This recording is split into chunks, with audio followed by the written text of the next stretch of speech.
Alex here with a video on the Netflix documentary Take Care of Maya.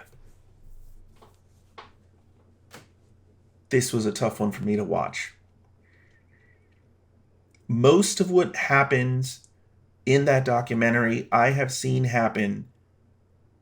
And in fact, I would say I'm even in a unique position to talk about this because of my lack of bias. I've seen happen in Nevada's Department of, what do they call it? DCFS, Department of Child and Family Services, also known as NRS 432B proceedings, also known as abuse and neglect proceedings, also known as CPS cases. Um, in my actual child custody case, DCFS was called 6 times, didn't do anything. And I actually have talked about that in my channel, and I think what they did is fine. Um, a little annoying, but I also mentioned in numerous videos that really it's not their job to get involved in a custody dispute. And so I completely and wholeheartedly stand by what I have said in all my videos. So hold on, Alex, if you're saying that, then how do you have an opinion, blah, blah, blah? Well, because I was a court-appointed special advocate for several years. And this was before COVID, so it was quite a while ago. Um, at least 3 years ago, maybe even more. Uh, what is CASA? I guess we talk about that really quickly. I want to talk about the documentary, but I'll go ahead and give you guys my background first because I'm hoping that it really helps you guys make sense of where I'm coming from. I'm not just saying stuff that people have told me. I have waded through it. I have done that through the CASA program. So the program is national, and Nevada has its own, I don't know if you want to call it a chapter, and Clark County has its own, I don't know, subchapter, whatever you want to call it. We have CASA programs throughout the entire state. I believe they're broken down by county. Clark County is the one that I was involved with. Yes, it's a volunteer program. They have you serve as a guardian ad litem, unpaid guardian ad litem in abuse and neglect proceedings. I think that they could get involved in other types of cases, garden variety divorce and child custody cases. My understanding is they don't do it in Clark because in Clark County, there's a law that mandates a CASA worker in every single NRS 432B case, every single case involving, foster parents and stuff, and they are not able to comply with the law because there are not enough volunteers.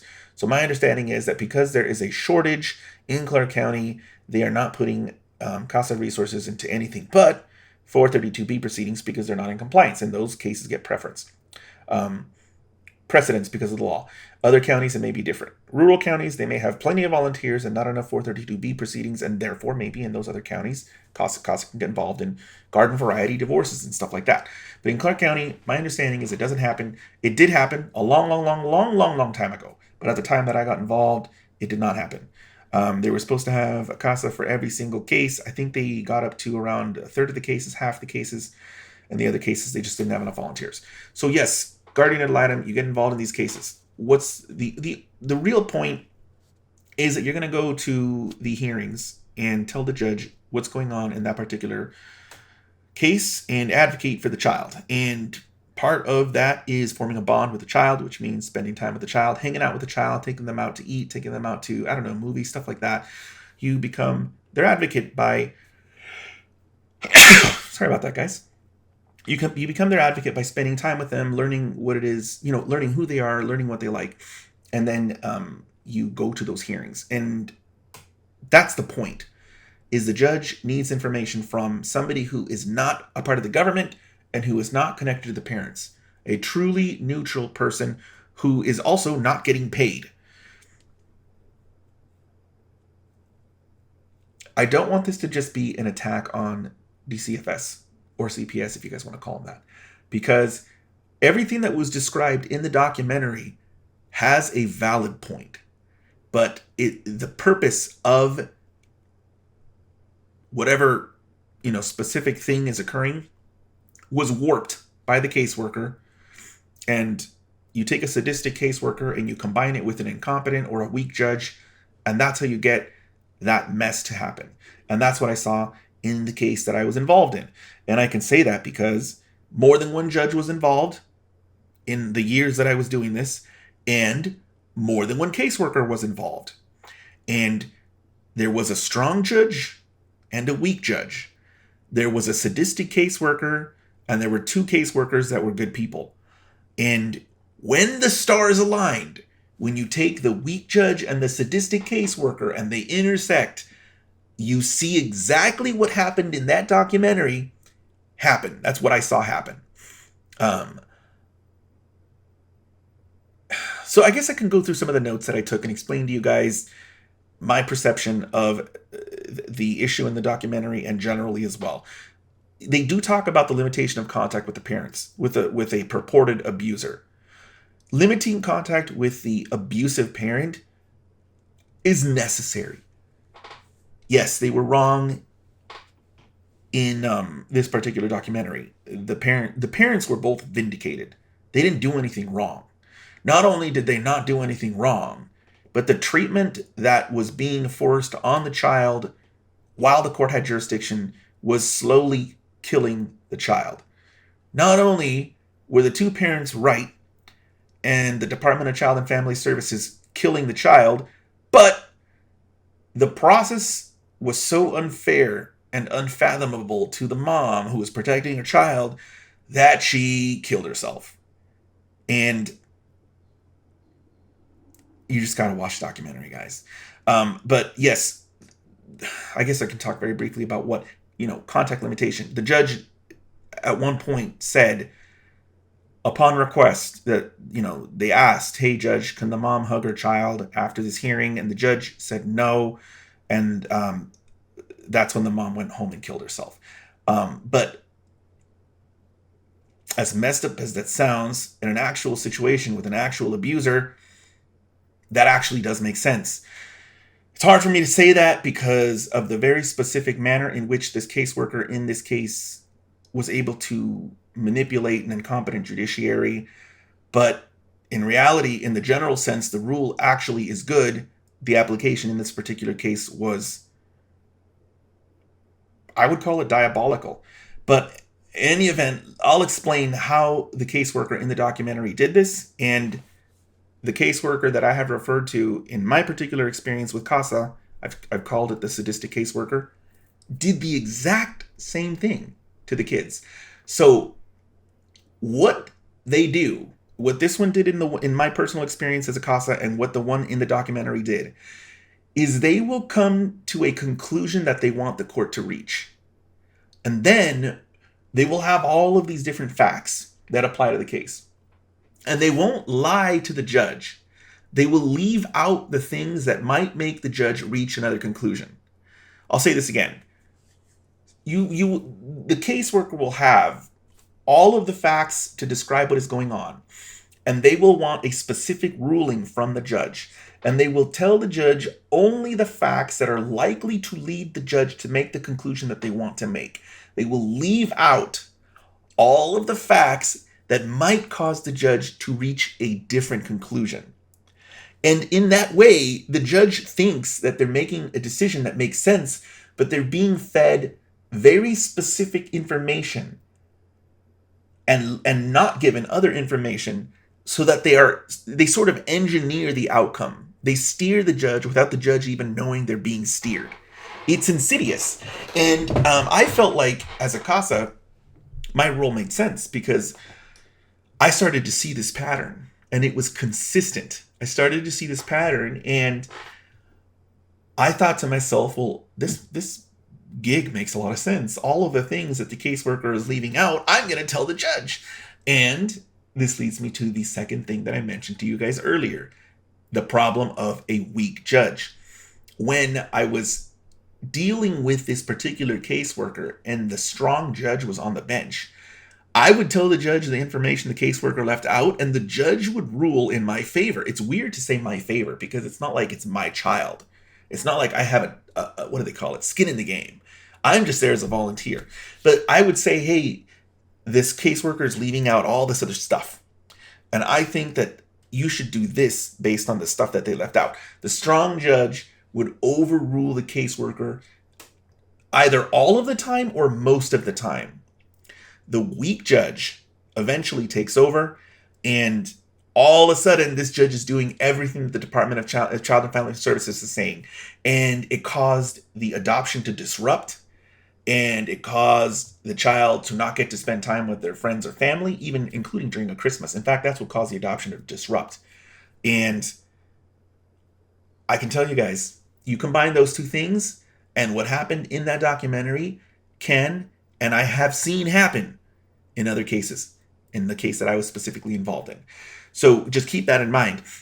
The other thing that is super on point is they point this out in the documentary is that sometimes one of the parents will offend a person, and that particular person that is offended will testify against them, not because what they're saying is actually good for the kids, but because that particular parent pissed them off. And now, out of revenge, they're going to either lie to the court or exaggerate to the court what's going on. In this particular situation, it was the mom that was very assertive, obviously for good reason, because this was a situation where the treatment that they were not going to give to the child was going to kill the child. She was being very assertive, very aggressive, and trying to get everyone on track. And it was causing everyone to get angry with the mom and to basically say that she was combative and unreasonable and she was abusing her child. They claimed that she was what do they call it? Munchausen by proxy, something like that. I do want to also give another credit. I've got to at least give some credit to, let's just call them CPS going forward, to CPS, because the general rules that CPS is applying are actually good rules. It's just the manner in which they're applying has been perverted. And yes, when a hospital calls CPS, that is something that is given a lot more credibility than if it's just another parent in a custody dispute. And that's what happened in this case. So once again, yes, generally, forbidding contact with an abusive parent makes sense. Yes, generally, an abuse allegation from a hospital should be taken more seriously than an abuse allegation from a parent who's trying to get custody of their kid, who has more of a motive to lie. But in this particular situation, the manner in which the mom dealt with the hospital staff, which was wrong, the hospital staff was wrong, the manner in which she dealt with them pissed them off, and they got more proactive in testifying against her. And so one of the things that I wanted to mention is that the person who's really supposed to have the wisdom and training to deal with the situation is on the bench, the judge. And the people who are involved, the caseworkers, the various different witnesses, adoptive resources, foster care people, those people do not have legal training, and those people are more likely to exhibit bias for petty reasons. Basically, they'll just not put the interest of the child first, and they'll put their own butt hurt feelings first, and they'll be like, man, that person was mean to me. I'm butt hurt. I'm going to tell the caseworker all these terrible things about him. You guys might not think it happens, but it happens. And in this particular situation, and I think probably more often than not, you're going to see situations where a weak judge will not understand this, and a strong judge will. A strong judge will be cautious. They'll be like, hold on a second. Maybe this parent offended this nurse, and that's why they're saying what they're saying. A weak judge won't even ask that question. They'll just go along with it. And that's what happened in this documentary. They talk about that. I also think that it makes a lot of sense. Not that the mom made the decision to kill herself, but it makes a lot of sense, the circumstances as to why she did.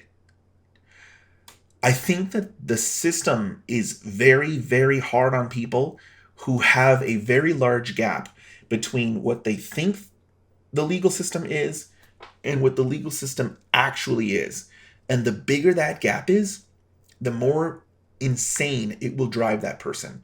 And I think that the difference between the mom and the dad shows this, because the dad was more pragmatic and more realistic.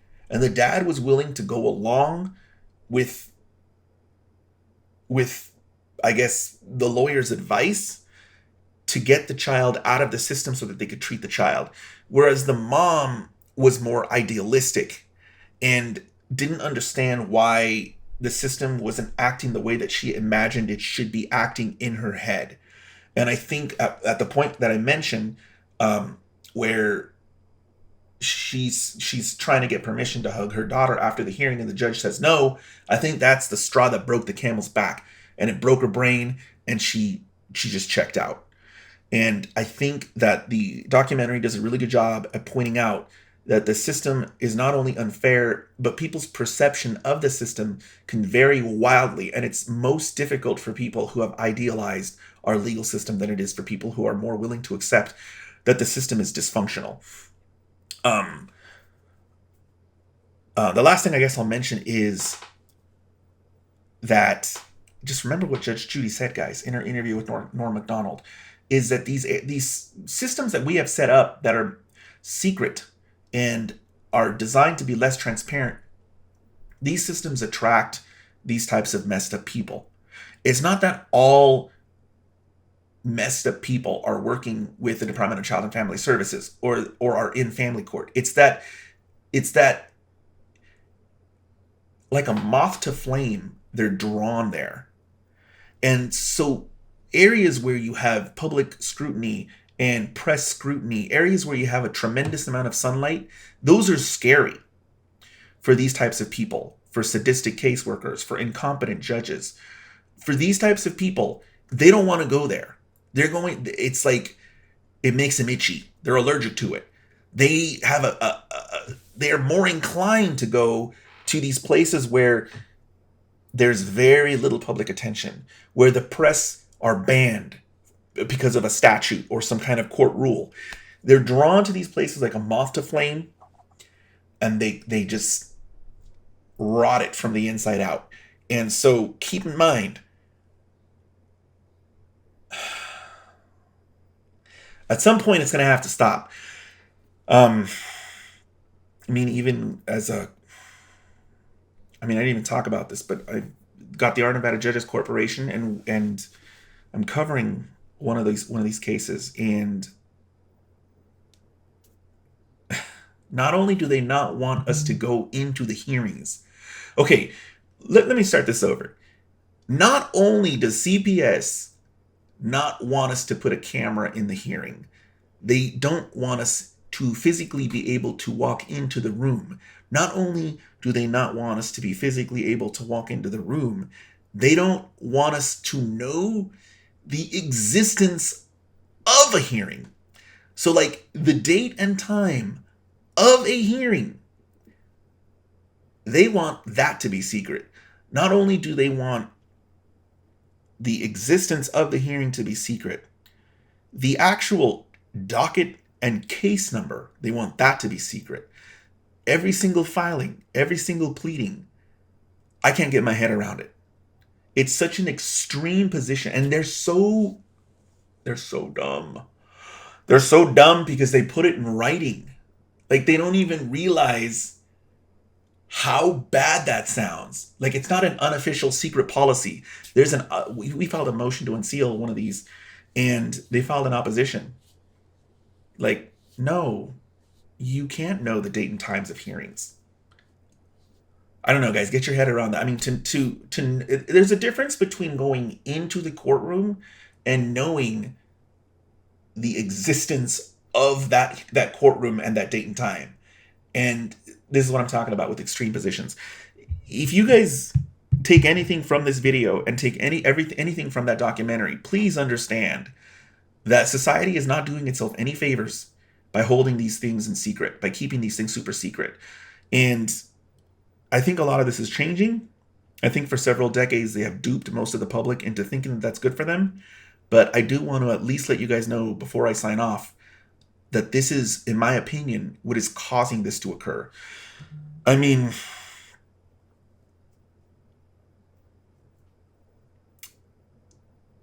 you guys have to understand that rich people and politicians, they don't really need any of these protections.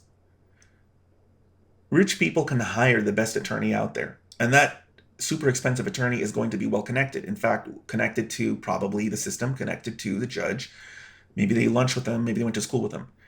And so rich people, they don't really need these documentaries. They don't really need the press. They don't really need public access. They're just going to go out and get the most expensive attorney they can find, and that attorney is going to take care of everything to the extent that they possibly can.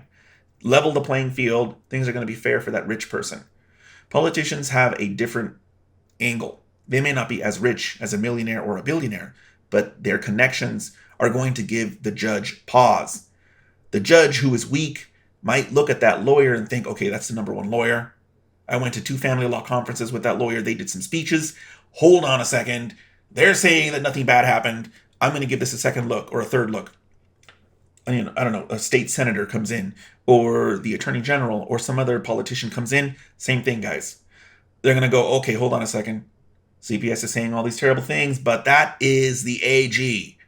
I'm going to give this a second, third, fourth look before the people who are getting screwed over, for lack of a better phrase, is the people who aren't rich and the people who are not well connected. And the system is, I won't say that's the whole reason why everything's happening, but I will say that that's a big part of it.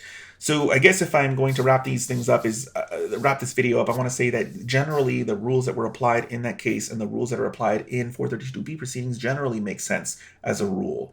But sometimes their application can be distorted or manipulated or warped or corrupted by certain circumstances. Like I mentioned, weak judge combined with sadistic caseworker equals really bad stuff. And I hope that you guys can get through that documentary without crying. It's tough. If you have any questions, feel free to post them down in the comments below. In fact, please post them. Please watch the documentary and then come back and post what you feel. Your own opinion and all that stuff. Maybe your own personal experiences. Post them down in the comments below. I'm going to read them. It definitely had a big impact on me, and I'm hoping to get as many people to watch it as possible. Signing off.